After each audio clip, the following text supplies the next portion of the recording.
നമസ്കാരം. 18ാം ലോക്സഭയുടെ പ്രതിപക്ഷ നേതാവ് ആര് എന്ന് ചോദിച്ചാൽ ഇനി രാഹുൽ ഗാന്ധിയാണ്. രാഹുൽ ഗാന്ധിയെ അങ്ങനെ തിരഞ്ഞെടുത്തിരിക്കുകയാണ്. രാഹുലിനെ പ്രതിപക്ഷ നേതാവായിട്ട് നിയമിക്കണമെന്ന് ആവശ്യപ്പെട്ടുകൊണ്ട് പാർലമെന്ററി പാർട്ടി നേതാവായിട്ടുള്ള സോണിയാഗാന്ധി പ്രോട്ടേം സ്പീക്കർക്ക് ഇപ്പോൾ കത്ത് നൽകുകയും ചെയ്തിരിക്കുന്നു. ഇന്ത്യ സഖ്യത്തിൻ്റെ യോഗത്തിൽ ഇത് സംബന്ധിച്ചുള്ള തീരുമാനമാണ് അവർ കൈക്കൊണ്ടതും അത് എടുത്തിട്ടുണ്ട് എന്ന് കെ സി വേണുഗോപാൽ അടക്കം മാധ്യമങ്ങളോട് പറയുകയും ചെയ്തിരുന്നു. രാഹുൽ ഗാന്ധി ഈ പ്രതിപക്ഷ നേതാവാകണമെന്ന് ആവശ്യപ്പെട്ട് പ്രവർത്തക സമിതിയും ഒപ്പം തന്നെ അതിനോടൊപ്പമുള്ളവരുമൊക്കെ ഐകകണ്ഠ്യേന പ്രമേയം പാസ്സാക്കുകയും ചെയ്തിരുന്നു. മല്ലികാർജ്ജുൻ ഖാർഗെയുടെ വസതിയിലാണ് ഇന്ത്യ സഖ്യം യോഗം ചേർന്നതും അവിടെ വെച്ചുകൊണ്ട് തന്നെയാണ് ഇങ്ങനെ ഈ പ്രതിപക്ഷ നേതാവിനെ തിരഞ്ഞെടുത്തത്. സ്പീക്കർ തിരഞ്ഞെടുപ്പിനെ ഒരുമിച്ച് നേരിടുവാൻ തന്നെയാണ് ഇന്ത്യ സഖ്യം യോഗത്തിൽ വലിയ ധാരണയായിട്ടുള്ളത്. രാഹുൽ ഗാന്ധി പ്രതിപക്ഷ നേതാവാകണമെന്ന് കോൺഗ്രസിൻ്റെ വിശാല പ്രവർത്തക സമിതി യോഗം ഒറ്റക്കെട്ടായി ഒരു തീരുമാനം എടുക്കുകയായിരുന്നു. അങ്ങനെ പാർട്ടി പ്രസിഡന്റ് മല്ലികാർജ്ജുൻ ഖാർഗെയുടെ അധ്യക്ഷതയിൽ ചേർന്ന യോഗമാണ് ഇക്കാര്യം ആവശ്യപ്പെട്ടുകൊണ്ട് പ്രമേയം പാസ്സാക്കുകയും ചെയ്തത്. മുതിർന്ന നേതാവായിട്ടുള്ള ദിഗ്വിജയ് സിംഗാണ് ഈ പ്രമേയം അവതരിപ്പിച്ചതുപോലും. അങ്ങനെ കോൺഗ്രസിൻ്റെ എല്ലാ തരത്തിലുള്ള എല്ലാ മേഖലയിലുള്ളവർ എല്ലാവരും കൈയുയർത്തി അതിനെ പിന്താങ്ങുകയും ചെയ്യുകയായിരുന്നു. പ്രതിപക്ഷ നേതാവായില്ലെങ്കിൽ പിന്നെ ഉത്തരവാദിത്തങ്ങൾ ഏൽക്കാൻ രാഹുൽ വിമുഖത കാട്ടുന്നുവെന്ന ആക്ഷേപം ശക്തമാകും എന്നുള്ളതായിരുന്നു പാർട്ടിയുടെ വിലയിരുത്തൽ. അതുകൊണ്ട് തന്നെയാണ് പ്രതിപക്ഷ നേതാവാകാൻ രാഹുൽ ഗാന്ധിയെ അവർ ശ്രമിച്ചതും. പ്രതിപക്ഷ നേതാവ് എന്ന നിലയിൽ ദേശീയ രാഷ്ട്രീയത്തിൽ നടത്തുന്ന ഇടപെടലുകൾ അത് രാഹുലിൻ്റെ പ്രതിച്ഛായ മെച്ചപ്പെടുത്തുവാൻ സഹായിക്കും എന്നുള്ളതടക്കം ഇന്ത്യ സഖ്യം വിലയിരുത്തുന്നു. ഇന്ത്യ സഖ്യത്തിലെ ഘടകകക്ഷികൾക്കിടയിലും സ്വീകാര്യത വർദ്ധിക്കുമെന്നത് ആണ് ഇതിൻ്റെ ഏറ്റവും വലിയ പ്രത്യേകത എന്ന് പറയുന്നത്. ഇതോടുകൂടി പ്രതിപക്ഷ നേതൃസ്ഥാനം ഏറ്റെടുക്കുവാൻ രാഹുൽ ഗാന്ധി തയ്യാറാവുകയായിരുന്നു. ഭാരത് ജോഡോ യാത്രയിൽ ജനങ്ങളുമായിട്ടൊക്കെ അടുത്തിടപഴകി ആവശ്യങ്ങൾ മനസ്സിലാക്കിയ രാഹുൽ ഗാന്ധിക്ക് അക്കാര്യങ്ങളൊക്കെ ചിലപ്പോൾ തിരഞ്ഞെടുപ്പ് പ്രചാരണ വിഷയമാക്കാൻ കഴിയുകയും ചെയ്തിരുന്നു. അങ്ങനെ ജനങ്ങളുടെ ആവശ്യങ്ങൾ പാർലമെൻറ്റിൽ ഉന്നയിക്കുവാനും അതിനായിട്ട് പോരാടാനുമൊക്കെ രാഹുൽ ഗാന്ധി മുന്നിൽ ഉണ്ടാകണം എന്നുള്ളതാണ് കോൺഗ്രസ് നേതൃത്വം ഇപ്പോൾ എടുത്തിരിക്കുന്ന നിലപാട് എന്ന് പറഞ്ഞാൽ.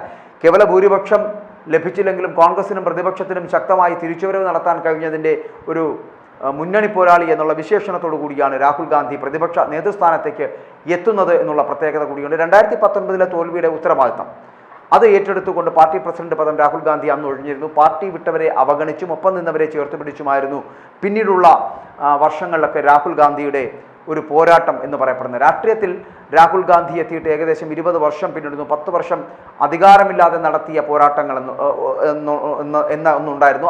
അതിനൊക്കെ ഒടുവിൽ പ്രതിപക്ഷത്തെ നയിക്കുവാനുള്ള ഒരു നിയോഗം അത് രാഹുലിലേക്ക് ഇപ്പോൾ എത്തിയിരിക്കുന്നു എന്ന് വേണമെങ്കിൽ പറയാം. ലോക്സഭാ തെരഞ്ഞെടുപ്പിൽ 2 മണ്ഡലങ്ങളിലാണ് രാഹുൽ ഗാന്ധി മത്സരിച്ചത്, റായ്ബറേലിയിലും വയനാട്ടിലും. റായ്ബറേലിയിൽ 3,90,030 വോട്ടുകൾക്കും വയനാട്ടിൽ 3,64,422 വോട്ടുകൾക്കുമാണ് രാഹുൽ ഗാന്ധി വിജയിച്ചത്.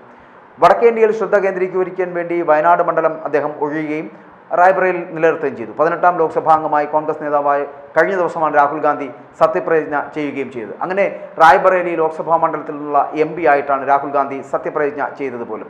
എന്തായാലും വയനാടിനെ ഉപേക്ഷിക്കുകയായിരുന്നു. അതിനുശേഷം വയനാട്ടിലേക്ക് പ്രിയങ്ക എത്തുന്നു. ഭരണഘടന ഉയർത്തിപ്പിടിച്ച് സഭാംഗങ്ങളെ എല്ലാം കാണിച്ച ശേഷമായിരുന്നു രാഹുലിൻ്റെ സത്യപ്രതിജ്ഞ പോലും. 1952 1ാം ലോക്സഭയിൽ നിലവിൽ വന്നതെങ്കിലും 1969 സ്പീക്കറും ലോക്സഭയും ഔദ്യോഗികമായി അംഗീകരിച്ച ആദ്യത്തെ പ്രതിപക്ഷ നേതാവ് ഉണ്ടാകുന്നത്.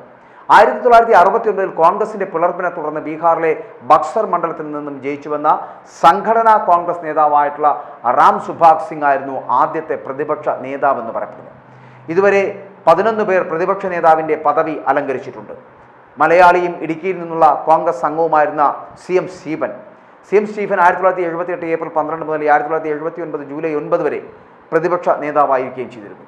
10 വർഷത്തെ ഭരണത്തിനിടെ പ്രതിപക്ഷത്ത് നിന്ന് ഉണ്ടാകാതിരുന്ന കടുത്ത സമ്മർദ്ദമാകും നരേന്ദ്രമോദിക്ക് വരും ദിവസങ്ങളിൽ അനുഭവിക്കേണ്ടി വരിക എന്നുള്ളത് യാഥാർത്ഥ്യമാണ്. കാരണം ഭരണഘടന ഉയർത്തിപ്പിടിച്ച് ഇതിൻ്റെ സൂചനകൾ MP ആയുള്ള സത്യപ്രതിജ്ഞയിൽ അടക്കം രാഹുൽ ഗാന്ധി നൽകുകയും ചെയ്തിട്ടുണ്ട് എന്നുള്ളതാണ്. അതുകൊണ്ട് തന്നെ മൂന്നാം